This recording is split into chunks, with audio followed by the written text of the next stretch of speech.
بھائی یہ کسی کی ذاتیات کے بارے میں سوال نہ پوچھا کرو. عصر کی نماز کے وقت کوئی قضا نماز پڑھ سکتے ہیں؟ جی. علماء کا تبلیغ میں سال لگانا کیسا ہے؟ مفتی ظہور علی صاحب کہتے ہیں کہ یہ کام جاہلوں کے لیے ہے. تبلیغی جاہل گلیوں میں گھومتے رہتے ہیں. بھائی جان مفتی ظہور علی صاحب آپ کو پتہ ہے وہ ظہور علی صاحب ہیں. وہ علماء کو تبلیغ میں سال لگانا چاہیے, بڑا فائدہ ہوتا ہے اس سے. گلیوں میں گھومنا تو اچھا کام ہے, تبلیغ کے لیے گھوم رہے ہیں نا, کوئی گھنٹیاں بجا بجا کے تھوڑی بھاگ رہے ہیں. کیا خیال ہے؟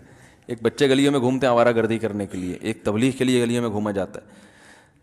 تو جو علماء تبلیغ میں سال لگاتے ہیں, میں یہ نہیں کہہ رہا جو نہیں لگاتے ان کو عالم نہ سمجھو یا ان کو برا سمجھو. جو چیز فرض نہیں ہے وہ فرض نہیں ہے. خرابی یہاں پیدا ہوتی ہے جس نے سال نہیں لگا ہوا نا, جس کا تبلیغ میں, وہ اس کی کوئی ویلیو ہی نہیں ہے, تو یہ غلط ہے. لیکن بہرحال سال لگانے کے فائدے بہت ہیں. جن کا سال لگتا ہے تکبیر اولیٰ کی ہمیشہ پابندی ہو. دیکھو علم ایک الگ چیز ہے, علم پہ عمل ایک الگ چیز ہے. تو عمل کے لیے جو ہے نا محنت, مشقت, دھکے, یہ جب دھکے پڑتے ہیں تو پھر عمل کی توفیق ملتی ہے. علم تو مرزا غلام احمد قادیانی کے پاس بھی بہت تھا, شیطان کے پاس بھی ٹھیک ٹھاک علم ہے, پتہ ہے آپ کو. کیونکہ شیطان کو جس کو گمراہ کرنا ہوتا ہے نا, اسی سیٹنگ پہ لا کے اس کو پتہ ہوتا ہے کہ اس کے پاس نالج کیا ہے, اس کو کون سی نالج سے برباد کرنا ہے. تو دھکے جب انسان کھاتا ہے, اہل اللہ کی جوتیاں اٹھاتا ہے, یا اہل اللہ کے ساتھ ٹائم لگاتا ہے, گلیوں میں دھکے کھاتا ہے, اللہ کے لیے لوگوں کے سامنے جھکتا ہے. ایک ہے باس کے سامنے جھکنا, تنخواہ بڑھ جائے.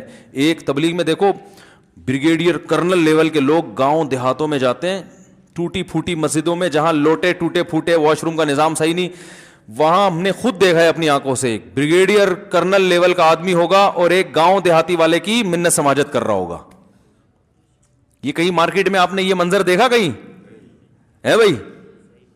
ایک فوج کا بہت بڑا آفیسر ہوگا اور ایک رکشے والے کی منت سماجت کر رہا ہوگا, اس کے لیے دعا کر رہا ہوگا, اس کی دعوت کر رہا ہوگا, اس کو کھلا رہا ہوگا لقمے بنا بنا کے. بھائی اللہ, یہ تواضع جو ہے نا اللہ کے لیے ہو رہی ہے, تو اس پہ اللہ نوازتے ہیں. سمجھتے ہو کہ نہیں سمجھتے؟ تو اس لیے سال لگانا چاہیے, اس کے بڑے فائدے ہیں. اللہ تعالیٰ عمل کی توفیق عطا فرمائے. سبحانک اللہم و بحمدک, نشہد ان لا الہ الا انت, نستغفرک. بچی کی پیدائش کے بعد 1.25 مہینے گزارنے کی شرعی حیثیت. بچہ پیدا ہونے کے بعد 6 دن اسے نہلانے اور گنجا کرنے کے بارے میں شرعاً کیا حکم ہے؟ نیز عورت کو 1.25 مہینے کے بعد نہانے اور نماز پڑھنے کا کہا جاتا ہے, اس کی شرعی حیثیت کیا ہے؟ ایمن صاحبہ دبئی سے. 7ویں دن بچے کو نہلانا تو فوراً ہی چاہیے, 7 دن تک تو بہت دیر ہو جاتی ہے, لیکن بچے کے بال 7ویں دن اتار کے اس کا 7ویں دن عقیقہ کرنا سنت عمل ہے. رہا یہ مسئلہ کہ جی